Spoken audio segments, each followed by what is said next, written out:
Now let's move on. The government has dispatched cartons of assorted local food items to China to be distributed to some 151 Ghanaian students stranded in Wuhan, the epicenter of the new coronavirus disease.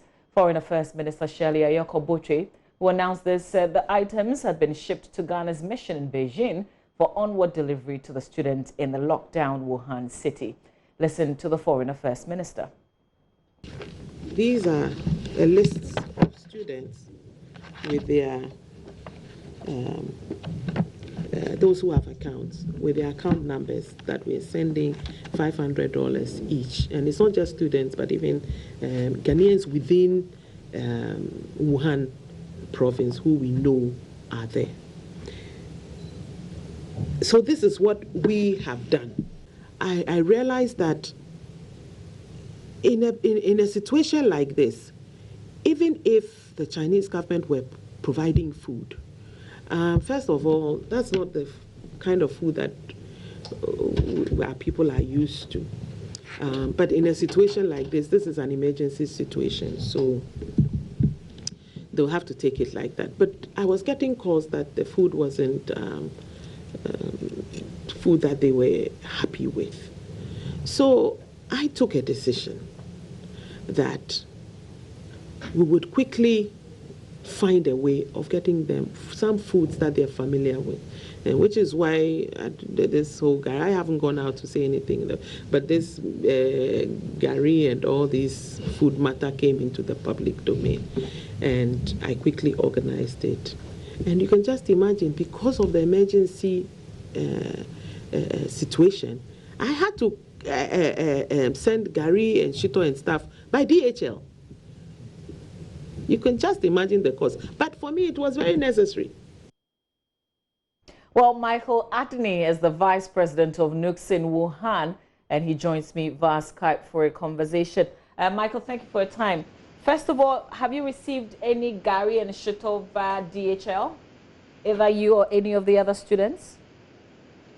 Good evening, Mama V. I would like to say that, first of all, we have not received any food items such as Gary or food, and for that matter, any food items from the Embassy of Ghana in the We read about it just in the news, and we're actually confused because we never made such a request in the first place.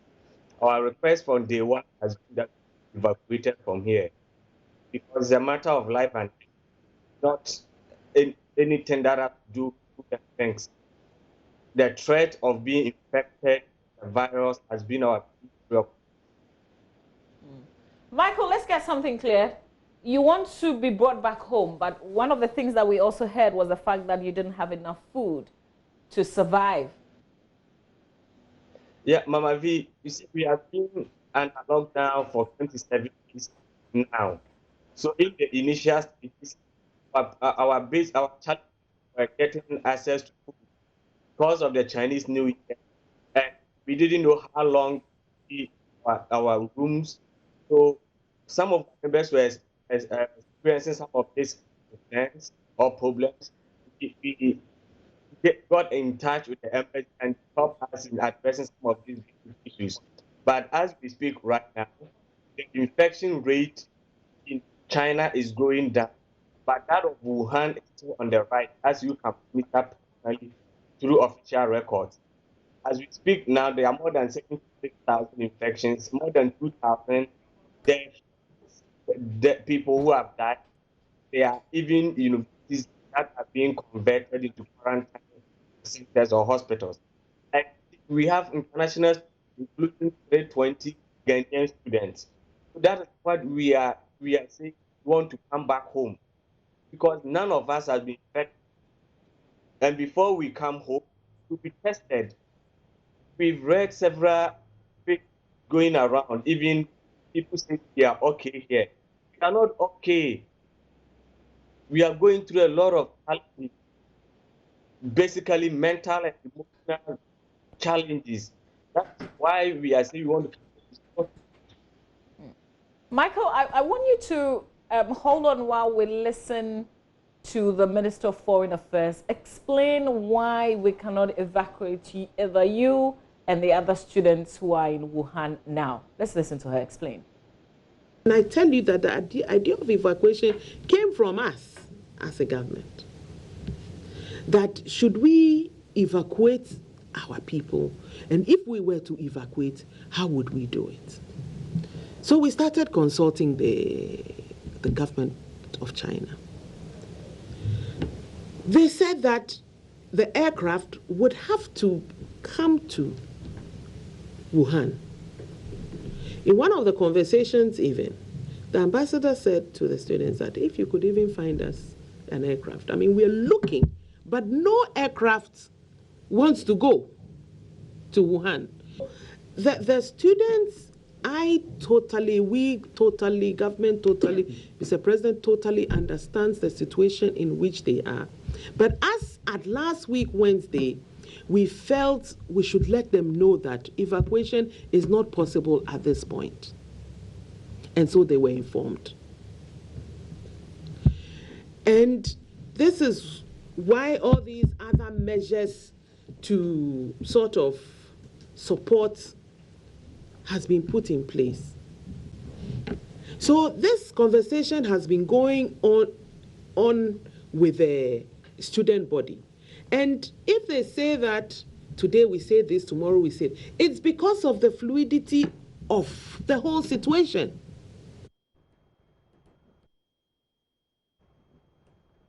So, Michael, if you had Madam Shirley Ayokoboche, then you should understand why you are still being kept in Wuhan, why we're not bringing you back. No, Mama V, let me correct something.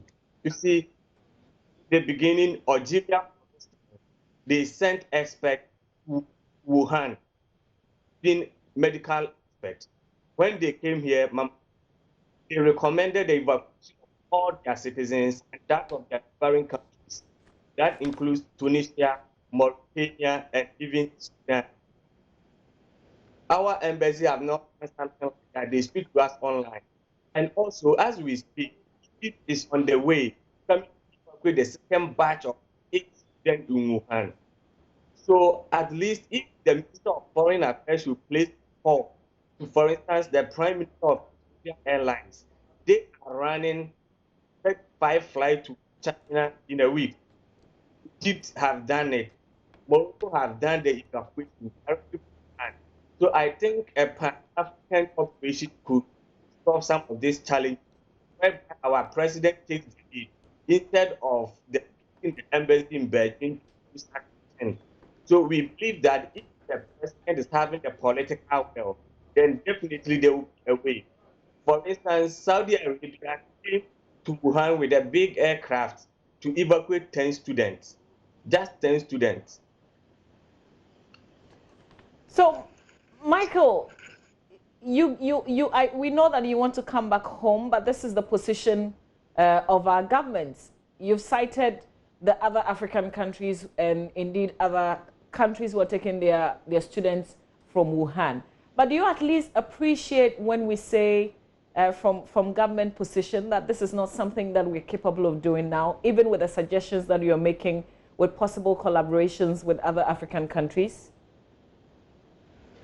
I appreciate the material support the government is trying to provide, but we think that they don't want to evacuate us. They should tell us the truth. That is it. Poorer countries. What is the truth that you want to hear? What is it that you want to hear? What's that truth? You think somebody is lying?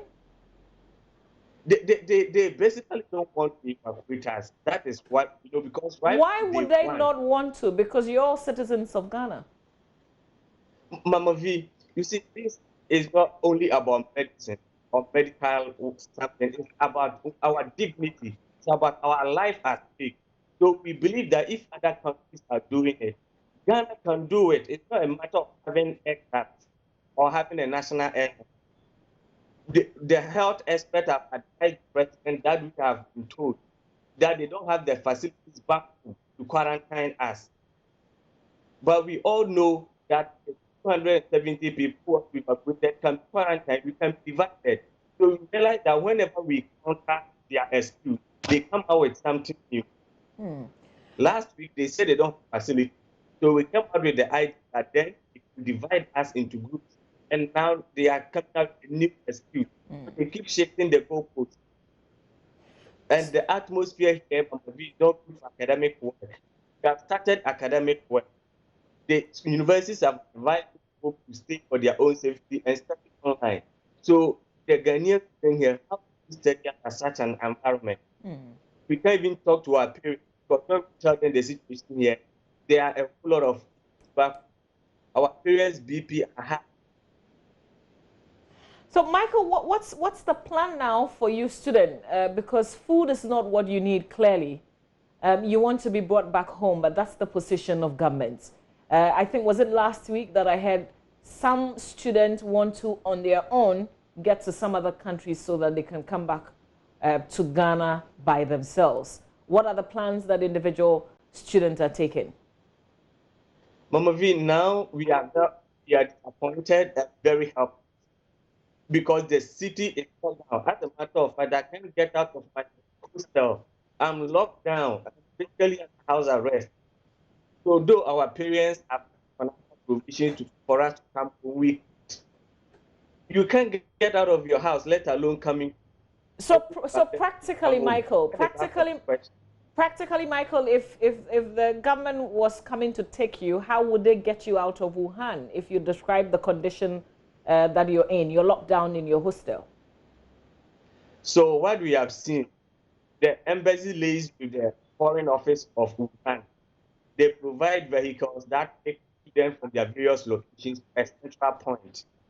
Then the African countries and Brazil, who wanted their students to be medically tested, which is part of the screening, they organized that as the students are tested. From there, they are bused to the airport and they are airlifted directly from Wuhan. So now the big thing is the political will. Michael, have you read about this Cameroonian student who says he didn't want to take the disease to his country, Cameroon? He didn't want to take it to Africa because he didn't think that he'll be able to contain it.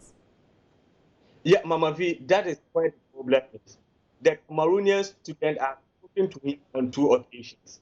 He was diagnosed with the disease. He had the disease. We don't want to bring the disease. So we are ready to be medically tested. It is both a preventive and a precautionary measure. We don't want to bring the disease to Africa. And we don't want the students here who are not infected to be infected. So we are ready to undergo testing. His situation is different.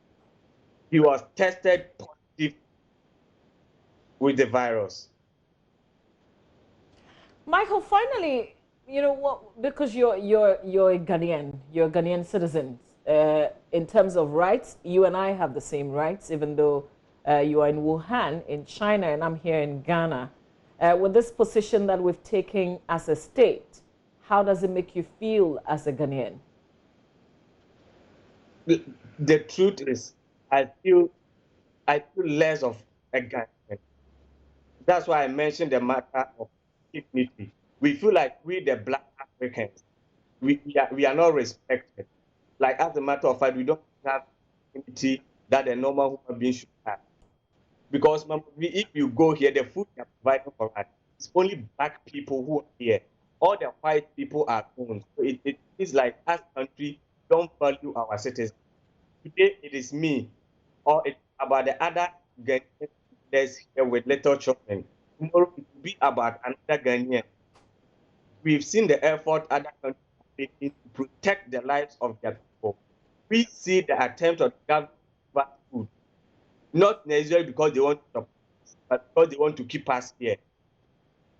If you even read the comments, it's like, stay there, die. We don't care about you. To bring food, stay there. We don't want you in Ghana. So they are treating us as virus or as if you are infected. So it is a matter of being rejected by your country and your people. The people who are supposed to protect you have now rejected you. That is how we feel.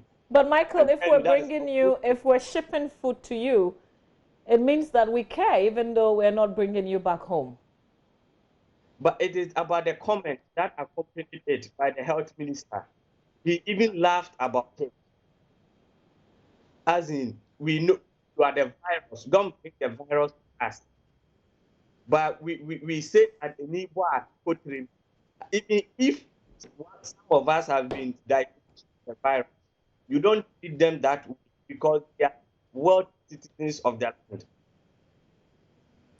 Well, Michael, we'll leave our conversation here, but we will certainly be tracking new developments that come up, and we'll be checking up on you as well. Thank you very much, Mama.